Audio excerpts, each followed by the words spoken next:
उनको प्रैक्टिस छोटी बच्चों को कराने के लिए आप लोग इस चीज़ का काम करो और हम कार्यकर्ता लोग कार्यक्रम संभालते हैं। और उस समय स्वभाव वगैरह सा कैसा लगता था? सबसे मिलजुल के रहती थी?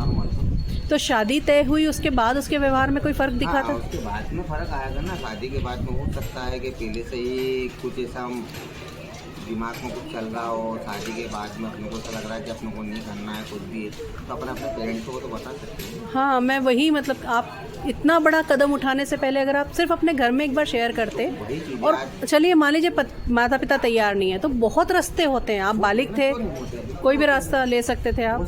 किसी की जान लेने से तो बेटर रहता हो जहाँ रास्ता। ये तो इंसान है जो कि जब जीवन देने वाला वो मालिक बैठा हुआ तो वो मौत भी वही देगा। इंसान को कोई हक थोड़ी बनता है इस विषय में। वही बात है। तो भैया जैसे शादी तय हुई उसके, अच्छा इनका जो काम है वो पहले सिंपल काम था, बाद में बड़ा हुआ? 5-10 साल के लगभग से इनका काम हुआ है। पहले ऐसा कुछ भी था, पहले तो एकदम ही हल्की लाइफ थी, ऐसा कुछ भी नहीं। तब सोनम स्कूल में पढ़ रही थी? हाँ। तो मतलब अभी 5-6 साल में ही इनका ये इतना व्यापार कारोबार अच्छा बढ़ा है, तो उसके बाद थोड़ा सेटल हो गए।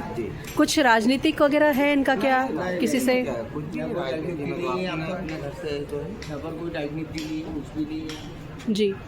मतलब अपनी मेहनत से ही, यहाँ पर सर सिंपल लोग हैं टोटल जी, मेहनत से ही बढ़ के इतनी आगे तक आए वो। मजदूर वर्ग के लोग हैं, सभी लोग। ऐसा कुछ नहीं कि मतलब कोई दृष्टि है या कुछ है। जी जी।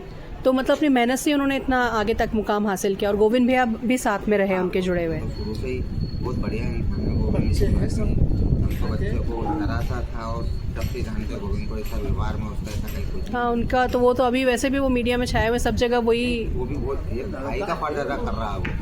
एक जो भाई का फर्ज होता है ना वो बहुत अच्छी तरीके से निभा रहा है वो। क्या ये भी नहीं कि आज इतनी सारी मीडिया अगर गले में आ रही है और कर रही है तो वो मन भी अच्छा कर रहा है, ऐसा बिल्कुल नॉर्मल और शांत रह के संभाल रहे हैं तो सबको इंटरव्यू दे रहा है। जी।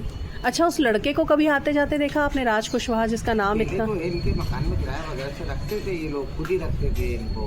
मकान में ही किराए से रहता था? तब सोनम कितनी बड़ी थी?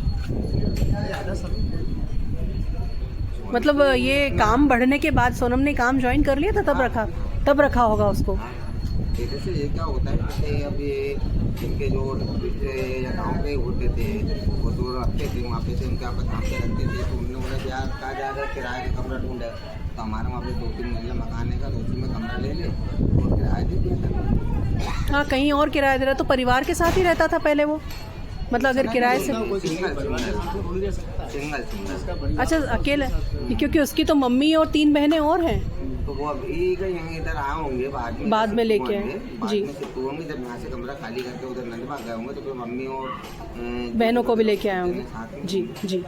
आप लोगों को इस पूरी घटना से क्या समझ में आ रहा है अभी जो जितना सारा घटनाक्रम चल रहा है? तो बहुत कुछ आ रहा है क्योंकि हमारी जो गली के अंदर में जो है पहले के लोग जब गली के अंदर में पहले जब गली में से लोग निकलते तो नज़रिया कुछ अलग था और आज का नज़रिया कुछ अलग है। सबके लिए ही नज़रिया बदल गया है ना, वो नज़रिया बदल चुका है। आज कोई भी होता तो यही चीज़ होता कि ये सोनम गली है। मैं आपके ऑफ कैमरा में आपको